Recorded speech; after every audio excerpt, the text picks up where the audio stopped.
You had 40 minutes or whatever the runtime is on the album to kind of digest and sift through all this bullshit. Now back to life you go, because it won't stop for you. And that is all this giant symbol of from the moment you Yeah. hit play to the moment it stops. That's really clever, and I like that a lot.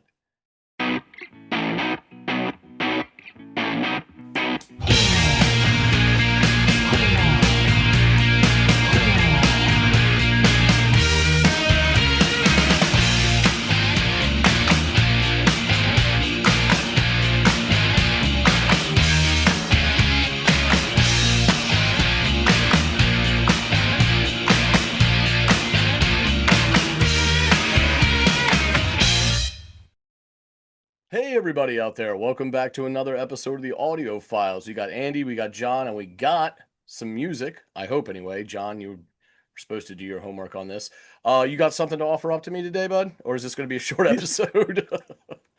Yeah. So the band are called Swell. Oh, swell.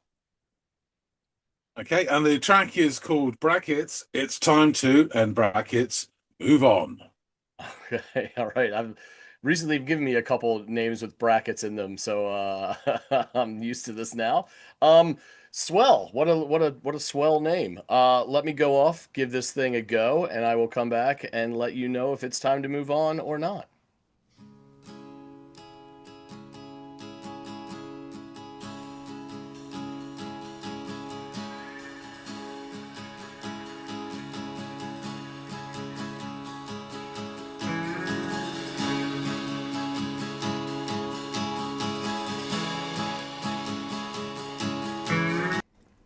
Loving the touches on the cymbals to like sort of accent this lovely bit of acoustic and now electric dynamics they have with the guitars.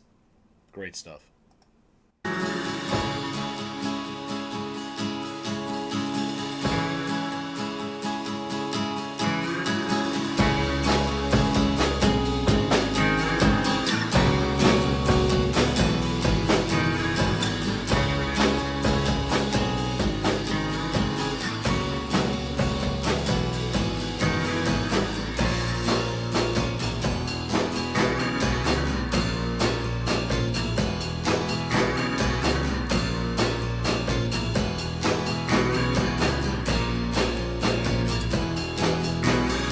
There's this interesting kind of like quarantined sound to the drums production, like how they recorded it. They sort of sound, I don't know, slightly distant or like confined, which has a touch of this kind of DIY sound to the production, especially as it relates to the drums. But I like that. Kind of adds to the this moodiness to the track, which it already has in other aspects as well.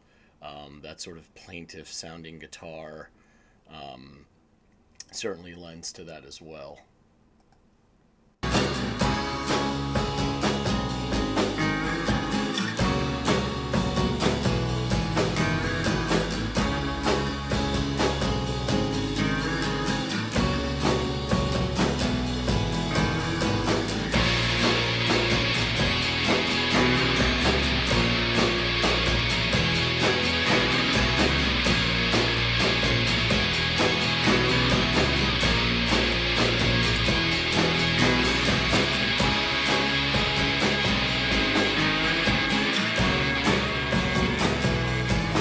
Texture.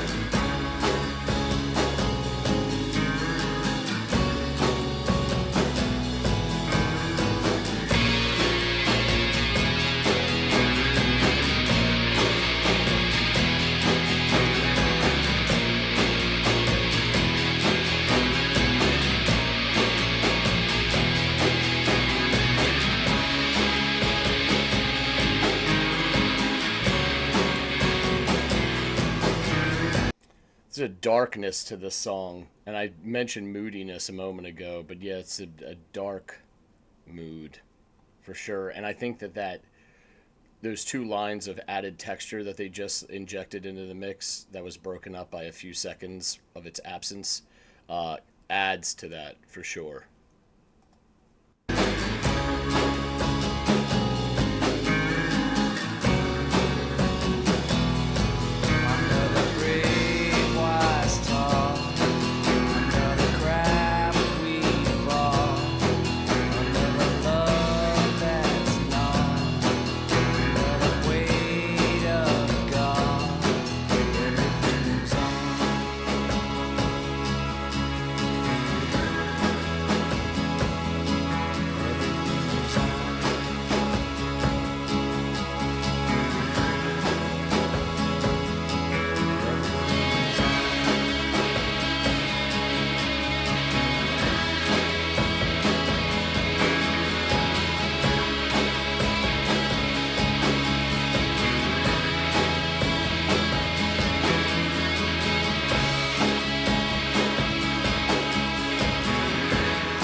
cymbal. Oh,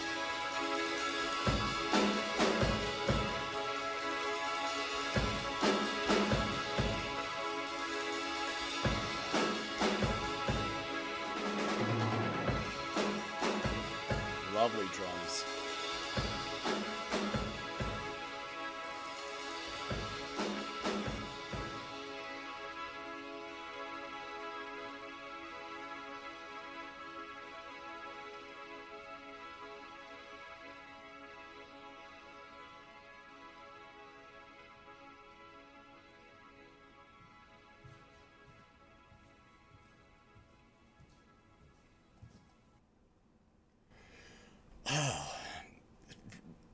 I know a 4 minute song isn't really long, but it felt like that moved by very quickly. Um, Obviously, there were scant lyrics in this, but this sort of everything moves on kind of mantra that is repeated a couple times, along with the sound of the music, kind of leans into this idea of resignation, uh, and it's kind of like unsettled, like you're resigned to the fact that whatever this is uh, can't be circumvented or mitigated. There's this almost sad acceptance to the mood in this song. Um, and those lyrics kind of confirm that for me, or at least that's how I infer them anyway. Yeah, this is really really interesting. I love the amount of texturing going on, whether it's the touches on the cymbals and the drums at certain point, or it's that kind of resonant, itchy guitar that persists at times. Uh, I really really enjoyed this. Yeah, this is it is moody, like something's beneath the surface, slightly melancholic. Yeah, yeah, I'd love to listen to this again, and I'd love to learn more about this. I really like their sound. This is something that I would definitely gravitate toward. So occasionally, John will give me stuff that is like, "Hey, this wouldn't be something that I thought I would want to seek out," or at first listen, it might not be something that, comparatively speaking, would resonate with me like some of the other material that John gives me. And then there's songs like these, which right out of the gate, they kind of speak to me, and then by the end of it, I'm really happy having given this a listen, and yeah, it checks a lot of like my personal preference boxes as well. I'm a bit surprised. I mean, this has a very 90s kind of feel, like a feel that like it was something that came out while I was seeking out music, and it perhaps was off my radar or slipped through the cracks or whatever. But I'm glad that I got to listen to it. I'd like to learn more about when these guys came out, and like how far reaching their popularity was, maybe at their apex. Because yeah, this would have been something that, had I heard it when it came out, it would have resonated with me just as much as it did today. Seemingly all these years later, I guess John can confirm when exactly this came out, but yeah, that and then some, right? I'm sure he's done his homework, so I'm eager to learn a bit more about this very, kind of moody, resigned, semi-dark sound and song. So let's get back to the man himself. The hapless Keith Barron. He's back. So you've had listened to parenthesis. It's time to and parenthesis move on by Swell. What do you think? I really, really enjoyed this track a lot. I mean, there are some times where you give me songs where they wouldn't be something that I would gravitate toward. Like if I was to listen to or read a description of what I had in store on paper, it might not be enough to get me until I actually listen to it, and then actually I really do like it, and that's great. I love those experiences. This is something that really from the moment go I knew was going to be kind of up my alley and cut from the cloth that I sort of gravitate toward anyway. So I'd hope that would be the case. yeah. Um, And if that is the case, you will absolutely love the whole of this album. Oh, okay. Well, that's I had a few questions. One was it sounded like it was from a time that I would have been seeking out music or sort of finding my own lane in what I preferred musically. And so it was kind of odd to me that this would have somehow slipped through the cracks or flown off my radar. I mean, that's not completely unheard of. Obviously, we've both caught each other with bands that we had never heard before, and thus, you found a new love for once discovering them. But yeah, this definitely sounded like it was from the 90s and therefore something that I would have at least come across or had recommended to me. So that was also kind of a surprise, like, oh, this seems like it would have been something that I would have really enjoyed when it came out. I'm surprised I didn't hear it. It begins with some really nice acoustic strumming that is then accompanied by bits of like this light splashing cymbal work. And as it grows, some plaintive notes on the electric guitar stretch out across the soundscape. And within a few seconds, the beat proper drops at around the 30-second mark. And I noticed that the drums are recorded and produced in what sounds to me like this kind of DIY sounding fashion, and I like it. I don't know if it's that they sound a little isolated or like kind of in a bubble, but there is this, I don't know, echo is too strong of a term, but there is this like space that they occupy and has this really interesting sound to me. So I loved the way the drums are recorded in this way. I think it kind of adds to the overall moodiness of the track as well that I'm sure I'll touch on as I expand upon my notes here. I'm sure we've said this before with other tracks discussed on the channel, but the commingling of the acoustic and the electric guitars on this track sounds great. They are a perfect foil for one another. And at the 115 mark, there appears this interesting dissonant sound that for a split second sounds like a cymbal or a percussive instrument of some sort. But then it resonates and it begins to sound more like this static frequency coming from a guitar amp or something like that. And it dissolves 20 seconds later at the 135 mark. And I enjoyed this sonic texture that it provided the song. It kind of needed that, a little itchiness in there, which also plays into the mood of the overall track. So lo and behold, it does return within like 10 or 20 seconds. And it's about this point I realized that the song has a little darkness to it that's starting to stand out a bit more. Like something is perhaps beginning to roil beneath the surface a bit. It feels like there is unrest in the music. And then we reach the 215 mark, just over halfway through, and we finally get introduced to some vocals. And there's this disassociated male voice that joins in singing. And while I didn't catch each line, every one of them started with under the.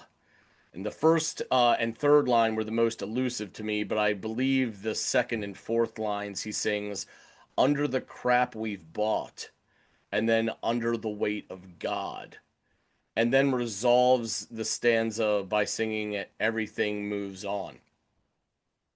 So this detached approach of his vocal delivery only further adds to this odd feeling that hovers somewhere between unwell and uncertain, which only further leans into this unsettling dark vibe which gives the song its character. And between his vocals that I just mentioned and the shuffle of those drums and that forlorn sounding electric guitar, there's a real cocktail of underlying moodiness in the track. Just before the 310 mark, our singer again reiterates the line, everything moves on, as the beat fades back and the guitars cease their strum and notation, leaving the occasional drum strike and the shimmering resonance in their wake. And around the 330 mark, there's a faint little drum fill, and with occasional teases on the cymbals, but it's again fading. Then seconds later, it's followed by a couple more faint strikes before they cease altogether. And this felt almost like the last gasps of air and life by the percussions, which could be a symbol for something more, whether it's a relationship or an individual. Uh, this thing of like slowly realizing its completion. And in the wake of this, until the very end, we are left with this resonant but fading sound of the last keyed chord, and the song closes. So I very much enjoyed this track. It felt moody and unsettled. And though there was clearly resignation written all over this track, there seemed to be an underlying discomfort with that resignation. And frankly, that is oftentimes the case when someone or something ends. This feeling of knowing it's over or recognizing that something is unchangeably the way it is and having to swallow that pill. So yeah, this was good stuff. I would say if I had to venture a guess, based off even just those couple lines of like all the crap we bought or whatever he had said, and then you know everything moves on, and the under the weight of God, it almost sounds like the dissolving of a marriage.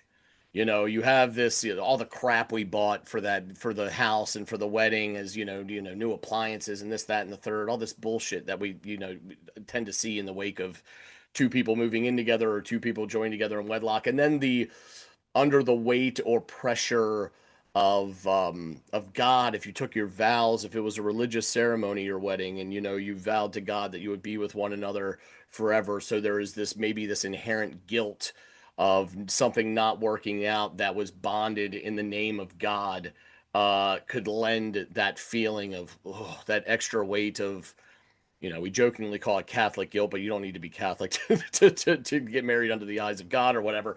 But just some of that going on in there as well. And then that, everything moves on is such a, it's a, just a little phrase, everything moves on. Three words, but it, in those three words, carries a lot of weight. And this idea that some tides cannot be stemmed, and therefore, you must just accept it. It's this mantra of, perhaps in this case, unwilling acceptance that you just have to, forfeit yourself to. So yeah, I thought it was really interesting and thought provoking, and I really really enjoyed it. So tell me a bit more about these guys, John, that I wish I had heard. Um, Sound, you could tell me this shit came out 2 years ago, I'd be mind blown, but I believe you. But this stuff, that it seems like it's been around since the 90s, it has that like 90s sound to it. So tell me a bit more, bud. So yeah, thanks for that, Andy. So Swell. Huh. Yeah, it's a real interesting. They're basically a cult band. Um, and one might describe them as the antidote to grunge. Hmm. Um, they're definitely an oddity in the way they sounded at the time. This is 93. Oh, okay. Um, Yeah, yeah. yeah. But the sound, they did a couple of albums before this, which were decent. Don't get me wrong, but this album they really found their unique sound with that blending. I'd say the acoustic electric, his vocals. There's lots of ambient sounds within the whole album, Mhm. and the drums, man, the way they're done. And I was struggling to. That drumming has a certain sound to it. It's almost like this hollowness to it. Yeah, the Um, hot, that's what I was trying to yeah, hollow, like it's kept away from the rest of it, and it has this, there's a space between the moment it hits and by the time the sound hits your ears, that you're, yes, it's very interesting the way these drums are captured. and it's really an early 90s sound as well.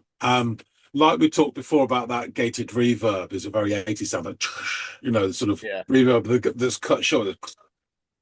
This hollow sound, and I'm trying to pin it, and I think other people maybe drop some comments that they know better, but I think it comes from the Slint drummer, Brett Walford, particularly when he did the Breeders' first album, Pod. It's really got the same drumming sound there, and that was what, I think 1990 or 91. I'll have to look it up. Mhm. I'll put a thing in here, so fact check. But yeah, I think it comes from that. That's the album I really think of first of that had that sound. I'm probably way off by years, but this sound in this album again is really interesting. It just sounds really atmospheric. Yeah. Anyway, so Swell, American indie rock band formed in San Francisco in 1989.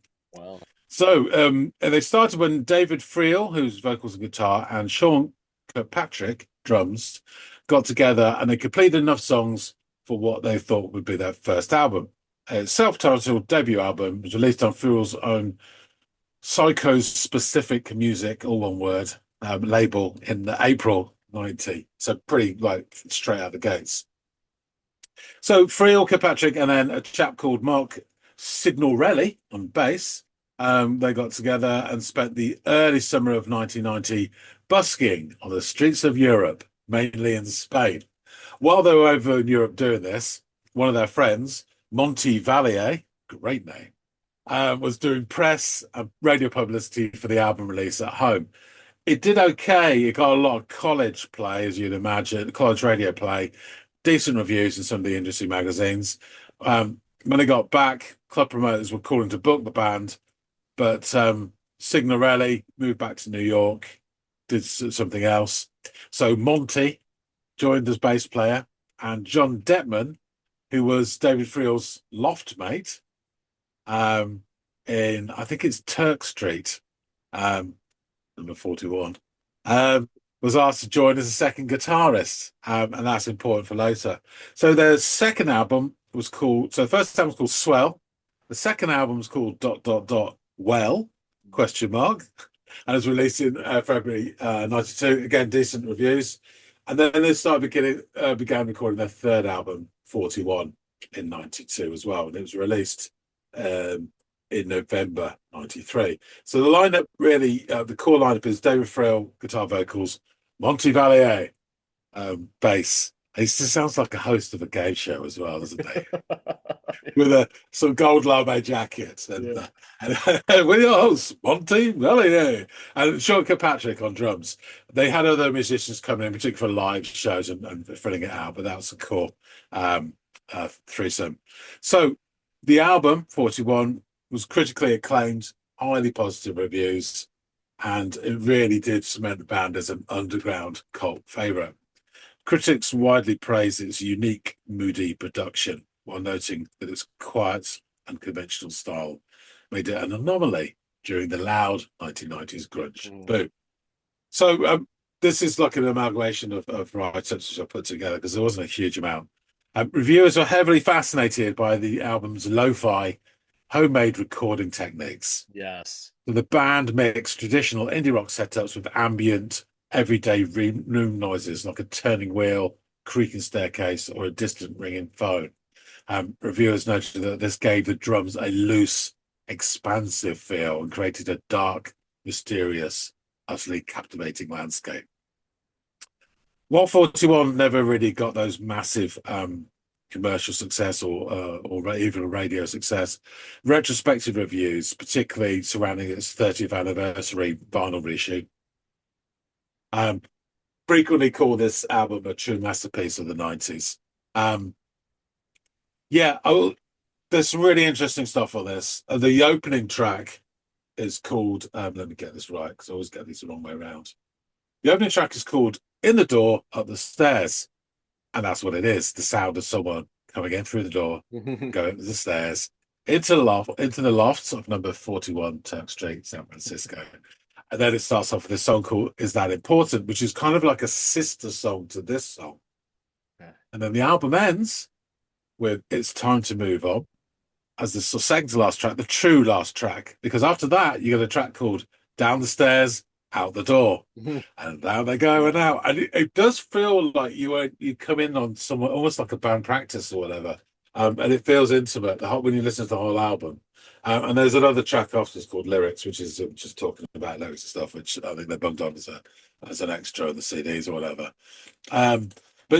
So all music. Swell utilised the reedy, calm vocals and constantly strummed acoustic of David Friel into mesmerising results.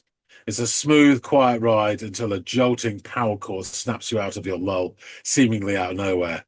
Combine this with the soaring electric slide guitar that offsets the melodies and subtle hooks, as well as Sean Kirkpatrick's creative collage of drum fills and syncopation, rather than stray beats. A territory Stephen Morris of Joy Division adapted to their rigid sound, mixed with Stuart Copeland's style and hi-hat flourishes. 41 is existential slacker rock. Yeah. Magnet Magazine highlighted it as a lost classic and described the music as the ultimate intersection of desert dive twinkle and drug-induced moodiness that delivered spooky, insinuating melodies. And of the track that you listened to, it's time to move on. Norman Records, that were in this country, when it was reissued at the anniversary, they did a write-up about it and about this particular track. Musically, the song is a brilliant, lonesome, mostly instrumental track. It encapsulates the signature shades of grey and brown mood that the band sought to capture whilst recording in San Francisco's gritty Tenderloin district. I didn't know there was a Tenderloin district. Sounds fascinating. Um, the track is anchored by a slow hypnotic rhythm section and David Frill's characteristically patient atmospheric acoustic guitar strumming. True to Swell style, it maintains a stark, wide open space before building into a heavy, cathartic wave of volume and distorted guitars. Though primarily instrumental, the track features sparse, poignant poetry delivered in David Frill's hushed, low-register voice. Fans and reviewers frequently highlight the lyrics as a meditation on acceptance and closure. The words reflect a quiet resignation, an acknowledgement of the passing of time and the necessity of leaving things behind. I think what you said is really true. But you can almost, it's like a blueprint which you can apply to different situations, and the breakup of a marriage relationship being one. I think even like burying a friend or family member is another. There's these sort of like points in your life where you have to decide and move on or whatever. Yeah, really interesting. They continue. What makes It's Time to Move On particularly memorable was how it sets up the album's literal closing sequence. As the music fades out, it bleeds directly into the album's 33-second hidden outro track, Downstairs Out the Door. The listeners hear the concrete, everyday lo-fi field recordings of the band physically packing up, walking down the creaking steps of 41 Turk Street and heading out into the noisy San Francisco traffic. It grounds the track entirely, making it feel less like a standard studio song and more like a real lived-in piece of specific time and place. Normal Records rate it as a standout finale, notes it catches the band at the height of their powers. It's a textbook example of how Swell could create massive emotional weight out of the simplest tools and minimal instrumentation. You So know yeah, what? What else I really I've only listened to one song on this album, obviously. But if other tracks on this are as introspective and thought digging as this one is, and this idea of stepping in and then stepping out of an enclosed area into an open area where life doesn't give a fuck about your internal thoughts because it's just going to keep going and going, and you're just going to have to step in and be another cog. That's really interesting kind of symbolism as well. Like, hit play, you step into this place that is isolated, yeah, you comb through your thoughts, and then you get spit back out from whence you came. No long you without the luxury of being able to really dig through your thoughts and do this catharsis. You know what I mean? You're just, here we are, tossed back out into the world, get by. You know, you had 40 minutes or whatever the runtime is on the album to kind of digest and sift through all this bullshit. Now back to life you go, you know, because it won't stop for you. And that is all this giant symbol of from the moment you yeah. hit play to the moment it stops. That's really clever, and I like that a lot. It is. I can't stress enough. It's a great album, and to listen to it and as a whole piece as well. Really, really good. Yeah. Um, so the track itself, as we've discussed, is largely instrumental. Throughout the track is this combination of acoustic and electric guitar, and it works so well. Um, the actual lyrics is not much to it, but under the brave, wise talk, under the crap we've bought, under the love that's not, under the weight of God, everything moves on, everything moves on, everything moves on, everything moves on. Mm-hmm. So yeah, continue with the story. So the band continued to tour, and they had extra personnel coming and going, and they kept on releasing albums. So the next album, 1997's Too Many Days Without Thinking, which is this bad boy here. Um, there you go. Um, is widely considered by the critics and longtime fans to be the band's creative high water mark and most layered masterpiece. Naturally, I don't think that. Everybody else does. Um, well, 41 won adoration for its raw, ultra lo-fi apartment aesthetic. Too Many Days Without Thinking saw the band step into a professional studio, which produced a sharper, punchier, and vastly more dynamic sonic template. So it's what you likes, I guess, but they're really good, both really good. Both albums appear often on either lost classics or criminally underrated lists, particularly of the 90s.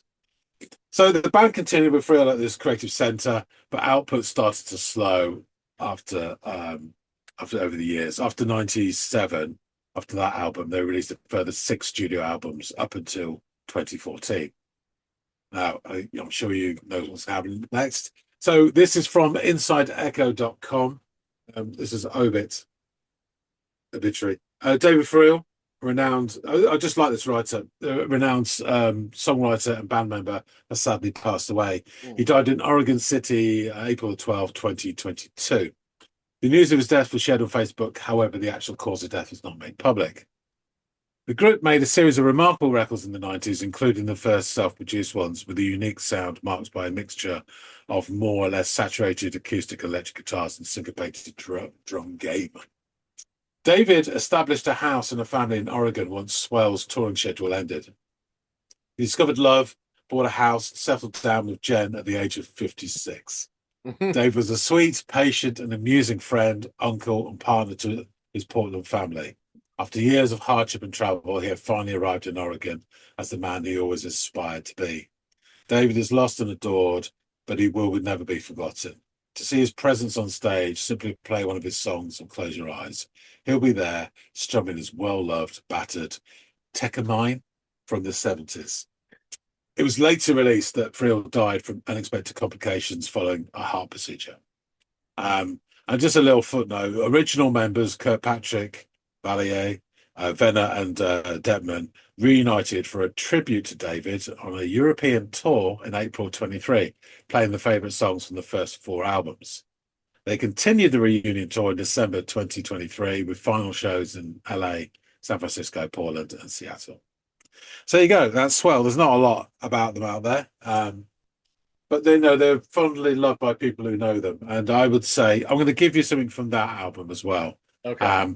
But you go off and listen to this album 41. So I think you'll absolutely love it. Yeah, I think you're right. If this song is any indication, and all those ringing endorsements, I couldn't help but think that when I was listening to this, the drums, I mentioned DIY Yeah, when I was going over my notes, but there is this I don't know, like if lo-fi was a little bit more mature yeah. to some of the production choices that they made with this album. That's great. I cannot wait to listen to more of this stuff. I was really intrigued throughout the entirety of it, so that's good to hear. Cool. I shall wrap things up. Thanks for listening to this, Andy. Thank you. Folks out there, please tell us what you think. Anyone who's familiar with Swell, or even if you're hearing for the first time, please drop some comments. And as they used to say on the TV show, on the radio show on the hour, spill your brains. We'd love to hear from you. If you haven't subscribed already, please do. We really appreciate everybody who does support the channel. So grab your roller skates and come on board. That being said, thanks so much for watching, and we'll see all of you on the next episode of The Audiophiles. We'll see you later, guys.